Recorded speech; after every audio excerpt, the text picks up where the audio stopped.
Hello champions, welcome back to Edugrown. तो बच्चों, आप सभी कैसे हैं? उम्मीद है आप सभी बहुत ही अच्छे होंगे। तो बच्चों, हम वापस आ गए हैं अपने नेक्स्ट सेशन के साथ, जो कि है हमारा मेरे बचपन के दिन। तो बच्चों, उम्मीद है आप सभी लोग सारे चैप्टर्स को एक बार अपनी बुक से ज़रूर रीड कर रहे होंगे। तो इसी के साथ हम अपना चैप्टर आगे बढ़ाते हैं, जो कि है हमारा आज का मेरे बचपन के दिन। अब ये जो लेख है मेरे बचपन के दिन, ये लिखा गया है लेखिका महादेवी वर्मा के द्वारा।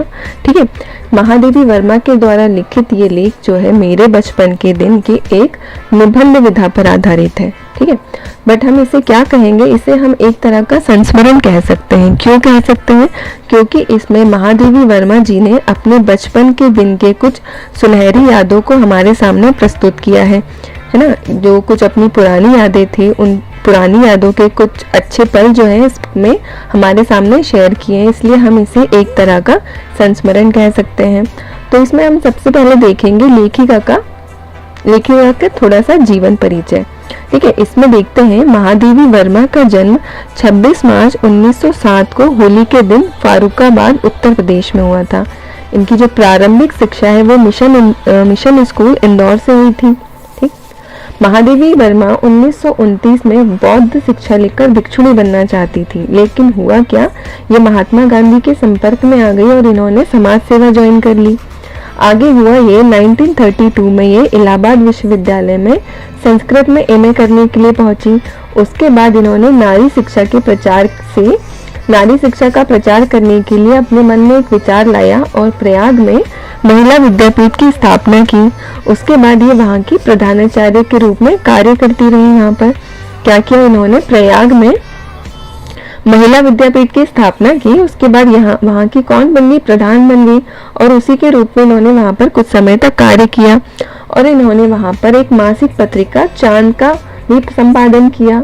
ठीक है, इसके बाद 11 सितंबर 1987 को इलाहाबाद उत्तर प्रदेश में ही इनका निधन हो गया। ठीक है, तो ये जो महादेवी वर्मा है, ये हिंदी काव्य की एक महान लेखिका के रूप में उभरी हैं। तो इन्हीं का एक लेख है जो कि है मेरे बचपन के दिन। तो आइए बच्चों, इसका सबसे पहले सार जानते हैं। तो इसमें कहा गया है लेखिका अपने बचपन के दिनों को याद करते हुए कहती है कि वे उनके परिवार में पहली लड़की पैदा हुई थी। मतलब उनके परिवार की पहली लड़की कौन थी? महादेवी वर्मा जी। घर में हिंदी का कोई वातावरण नहीं था, मतलब उनके घर में हिंदी जैसा कोई माहौल नहीं था, लेकिन माँ ने उसे हिंदी, अंग्रेजी, संस्कृत आदि सभी की शिक्षा किसको दी? लेखिका के परिवार में दी। हुआ ये कि लेखिका के परिवार में 200 वर्षों तक किसी भी लड़की का जन्म नहीं हुआ। क्यों नहीं हुआ? क्योंकि जब भी किसी लड़की का जन्म होता था उसे मार दिया जाता था। पहले का टाइम तो ऐसा ही था, मतलब लड़कियों से ज्यादा लड़के चाहते थे लोग, है ना। तो इसी वजह से क्या होता था, जब भी उनके परिवार में कोई लड़की पैदा होती थी तो उसे जन्म से पहले या तो मार दिया जाता था या जन्म के बाद मार दिया जाता था। इसी तरह इनके परिवार में 200 वर्षों तक कोई भी लड़की पैदा नहीं हुई थी। ठीक है, 200 वर्ष के बाद कौन पैदा हुई थी? 200 वर्ष के बाद लेखिका का जन्म हुआ था। कैसे? लेखिका के जो दादाजी थे उन्होंने बहुत पूजा पाठ करवाई, है ना, पूजा पाठ करवाई, मन्नतें की, तब जाके उनके परिवार में एक लड़की का जन्म हुआ जो थी महादेवी वर्मा। इसीलिए उनका बचपन बहुत ही सुखी रहा, मतलब कोई दुख नहीं था उनके बचपन में। अब इतनी मुश्किलों से कोई बच्ची घर में पैदा हुई है तो उसे कैसा कोई दुख होगा, है ना। इसलिए उनका बचपन हमेशा बहुत ही सुख और आसानी से निकला।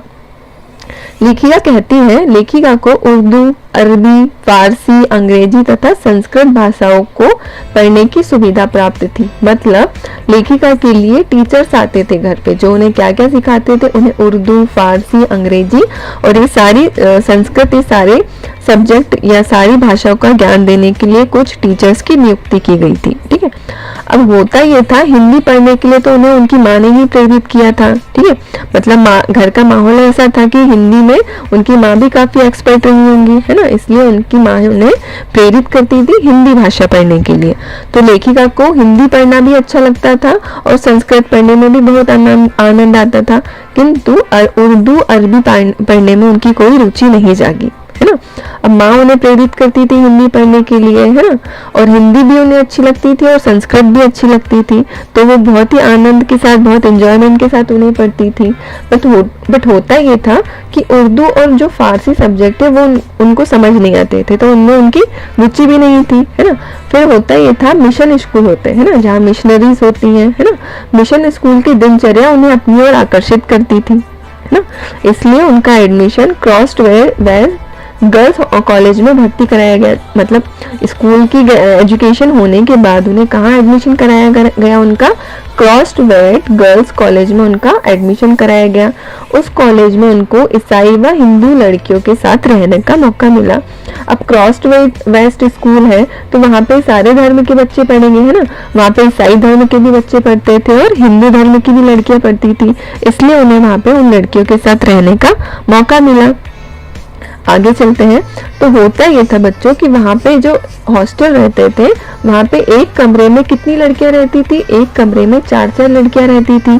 फिर लेखिका के कमरे में सुभद्रा कुमारी चौहान भी थी, मतलब जहाँ पर लेखिका रहती थी उसी रूम में एक लेखिका और रहती थी, जिनका नाम, बहुत ही फेमस लेखिका है जिनका नाम है सुभद्रा कुमारी चौहान, ठीक है, जो क्या थी, उनकी सीनियर छात्रा थी, है ना। सीनियर छात्रा कौन थी? सुभद्रा कुमारी चौहान थी, है ना। और सुभद्रा कुमारी चौहान भी कविताएं लिखती थी, ठीक है। इधर लेखिका की भी माँ भजन लिखती थी, भजन गाती थी, अतः उन्हें भी क्या होता था, लिखने की इच्छा होती थी। महादेवी वर्मा जी की भी लिखने की इच्छा होती थी, अतः उन्हें लिखने की इच्छा हुई तो उन्होंने क्या किया, उन्होंने भी कविताएं लिखनी प्रारंभ की, है ना, और लिखती चली गई। अब भाई एक बार इंटरेस्ट आया कविता लिखने में तो सोचा एक और लिखे, फिर और लिखे, तो इस तरह से क्या हुआ, इंटरेस्ट आता गया और वो क्या करती गई, कविताएं लिखते चली गई। फिर हुआ ये कि एक दिन महादेवी वर्मा के द्वारा छिप छिप कर कविताएं लिखने की भनक किसको पड़ी, सुभद्रा कुमारी चौहान जी के कानों में पड़ी। उन्हें पता चला कि यहाँ पर भी एक लड़की है जो क्या करती है, कविताएं लिखती है काफी अच्छी। तो उन्होंने क्या किया, लेखिका की कॉपियों में से कविताएं ढूंढकर उनके विषय में, मतलब सुभद्रा कुमारी चौहान ने क्या किया कि उन्हें पता चला कि ये कविताएं लिखती है, तो उन्होंने क्या किया, उनकी बुक खोली और सारी कविताएं पढ़ ली, है ना। सारी कविताएं पढ़ ली, उन्हें बहुत अच्छी लगी, तो उन्होंने क्या किया, सारे छात्रावास में सारे लोगों को बता दिया कि ये भी बहुत अच्छी कविताएं लिखती है। अब वो भी एक लेखिका है, अब कोई और भी वो लेखक है जो कविता लिख रहा है, तो उन्होंने क्या किया, भाई इनको भी प्रमोट करते हैं, है ना। अब टैलेंट है तो बाहर आना चाहिए, उन्होंने सोचा, है ना। तो उसके बाद क्या हुआ, दोनों में काफी अच्छी मित्रता हो गई। किन किन में, अब दोनों महान लेखिकाएं हैं, दोनों के विचार मिल रहे हैं, तो दोनों में क्या हुई, काफी अच्छी मित्रता हो गई।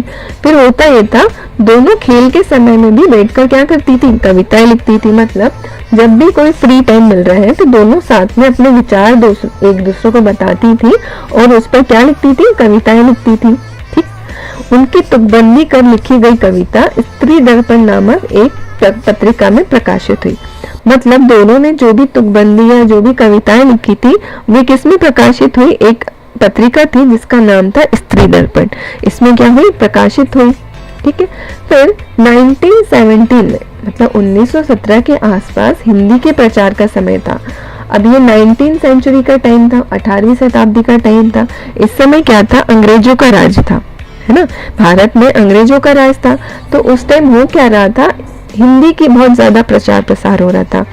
सारे लेखक लेखिकाएं हिंदी के माध्यम से, अपनी कविताओं के माध्यम से लोगों को जागरूक कर रहे थे, तो हिंदी काफी उभर के सामने आ रही थी, ठीक है। तो हो क्या रहा था, बहुत ज्यादा मात्रा में कवि सम्मेलन हो रहे थे, है ना, हर जगह कवि सम्मेलन होते हैं। अब कवि सम्मेलन में होता क्या है, सारे लेखकों को अपनी लेखिका, अपने जो लेखन है उनको लोगों के सामने प्रदर्शित करने का मौका मिलता है, ठीक है। लेखिका भी क्या करने लगी, कवि सम्मेलनों में जाने लगी। अब वो भी अच्छा लिखती थी तो उन्होंने सोचा कि अपनी कविताओं के माध्यम से लोगों को जागरूक करने का मौका मिला है तो क्यों ना इसे ग्रैब किया जाए, ठीक है। तो उनके साथ क्या होता था, क्रॉस्ड वेज की शिक्षिका भी साथ में जाया करती थी, है ना। होता ये था भी लड़कियां हैं, अकेली तो जा नहीं सकती, इसीलिए क्या होता था कि उनके साथ एक टीचर जाती थी, कहाँ पर, कवि सम्मेलनों में। उन कवि सम्मेलन के अध्यक्ष प्रायः हरिऔध और श्रीधर जैसे महान कवि होते थे। मतलब ये बहुत ही फेमस कवि है, इनकी कविताएं आपको आगे जाके बहुत पढ़ने को मिलेगी हिंदी सब्जेक्ट में। तो ये वहाँ के क्या होते थे, अध्यक्ष होते थे। इसीलिए लेखिका अपनी बारी का घबराहट के साथ इंतजार करती थी। अब इतने महान महान लेखक है, कवि लोग हैं, तो इनके सामने जाके अपनी कविताएं पढ़ना, तो एक तरह से मन में क्या होती है, घबराहट होती है। तो लेखिका को भी क्या होती थी, घबराहट होती थी। वे अपने नाम की उद्घोषणा करने के लिए बेचैन रहती थी कि कब मेरा नंबर आएगा, कब मेरा नाम पुकारा जाएगा। तो इसके लिए क्या रहती थी, वो बेचैन रहती थी। किंतु हमेशा ही प्रथम पुरस्कार मिलता था। अब कविताएं अच्छी लिखती थी, कविताएं अच्छी पढ़ती थी, इसलिए हमेशा क्या होता था, हमेशा ही उन्हें प्रथम पुरस्कार मिलता था। अब बात उन दिनों की है कि वहां पर एक आनंद भवन है। वहां पर कौन आए थे, गांधी जी आया करते थे। तो लेखिका भी चाहती थी कि वो भी अपने जेब खर्च से कुछ रुपए बचाकर भेंट के रूप में उनको दे, है ना। गांधी जी कहाँ आते थे, आनंद भवन में आते थे, है ना। काफी सारे आंदोलन करते थे गांधी जी, तो सभी लोग उस आंदोलन में सहयोग करने के लिए अपने से जो भी बन पड़ता था सहयोग के रूप में उन्हें भेंट करते थे। तो लेखिका ने सोचा कि वह भी अपने जेब खर्चे से कुछ रुपए बचाकर उनको सहयोग करें।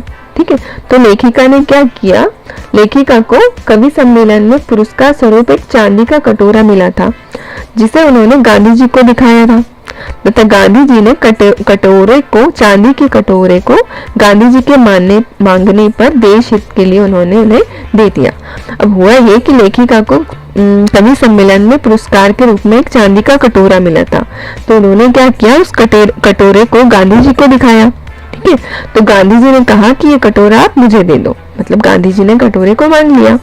तो महादेवी वर्मा जी ने क्या किया, देश हित में उस कटोरे को गांधी जी को दे दिया। ठीक है, और हुआ ये कि स्मृति चिन्ह रूप चांदी का कटोरा भेंट करके लेखिका को मन में बहुत ज्यादा प्रसन्नता हुई कि मैंने भी देश हित में अपना कुछ सहयोग दिया है। ठीक है, आगे चलते हैं। अब बच्चों, यहाँ ऐसी बात है, छात्रावास का जो जीवन है जाति पाति के भेदभाव से बहुत दूर था। मतलब छात्रावास है, यहाँ पे हर तरह के बच्चे रहते हैं, हर तरह की लड़कियां रहती है, तो वहाँ पे जाति पाति का कोई भेदभाव नहीं होता था। बच्चे कैसे रहते थे आपस में, बहुत ही प्रेम से और एक परिवार के जैसे रहते थे। ठीक है, आपस में बहुत प्यार से रहते थे। वहां पर क्या होता था, एक जेबुन नाम की एक मराठी लड़की थी जो क्या करती थी, लेखिका का सारा काम जेबुन कर देती थी। अब सारा काम क्यों करती थी, क्योंकि लेखिका के परिवार ने उन्हें वहां पर नियुक्त किया था लेखिका की सहायिका के रूप में, है ना। अब वो हिंदी और मराठी भाषा का मिला जुला रूप बोलती थी, मतलब उन्हें थोड़ी हिंदी आती थी और थोड़ी मराठी आती थी, इसलिए दोनों चीजों को वो मिला जुला कर बोलती थी। ठीक, वह अच्छी हिंदी नहीं जानती थी, है ना, मतलब महाराष्ट्रियन लेडी थी वो जेबुन, तो हिंदी भी थोड़ी जानती थी और मराठी भी थोड़ी जानती थी, इसलिए दोनों का मिला जुला रूप बोलती थी, पर उनको हिंदी अच्छे से नहीं आती थी। अब वहां पर एक बेगम थी जिनको मराठी बोलने पर चिढ़ होती थी। अब बेगम को मराठी आती नहीं होगी, है ना, इसलिए उनके सामने कोई मराठी बोलता था तो उन्हें क्या होती थी, चिढ़ होती थी। इसलिए कभी कभी जेबुन थी वो रूठ के बोल देती थी कि हम मराठी है तो मराठी ही बोलेंगे, है ना। अब हम मराठी है तो मराठी ही बोलेंगे, अब हमें हिंदी जितनी आएगी हम उतनी ही बोलेंगे, है ना, ऐसा उन्होंने उन्हें सुना दिया। उन दिनों देश में सर्वत्र पारस्परिक प्रेम एवं सद्भाव का वातावरण था। मतलब उन दिनों देश में कैसा माहौल था, आपस में प्रेम और सद्भाव का वातावरण था। इसलिए अवध की छात्राएं अवधी, बुंदेलखंड की बुंदेली भाषा बोला करती थी। मतलब सारे लोग मिला जुला वातावरण था। मतलब मराठी लेडी है वो मराठी बोलेगी, है ना, बुंदेलखंड की लड़की है बुंदेली बोलेगी, अवध की लड़की है तो अवधी बोलेगी। इससे होता क्या था, किसी को कोई आपत्ति नहीं होती थी, है ना। मेस में सभी एक साथ खाना खाते थे और एक ही ईश्वर की प्रार्थना करते थे, एक ही जगह बैठकर भोजन भी करते थे और एक ही मंत्र बोलते थे। इससे होता क्या था, किसी में कोई झगड़ा नहीं होता था। मतलब सभी लोग बहुत ही ज्यादा मिलजुल के रहते थे।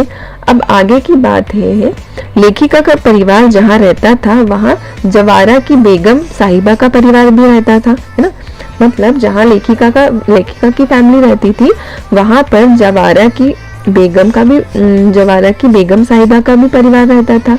उनके परिवारों में और बेगम साहिबा के परिवारों में घनिष्ठता थी, मतलब आपस में बहुत ज्यादा प्रेम था, है ना। उनके बीच जाति पाति धर्म संबंधी कोई भी भेदभाव नहीं था। मतलब दोनों ही अलग धर्म से बिलोंग करते थे, ये हिंदू थी वो मुस्लिम थे, पर उनके बीच में जाति धर्म संबंधी कोई भी मतभेद नहीं था।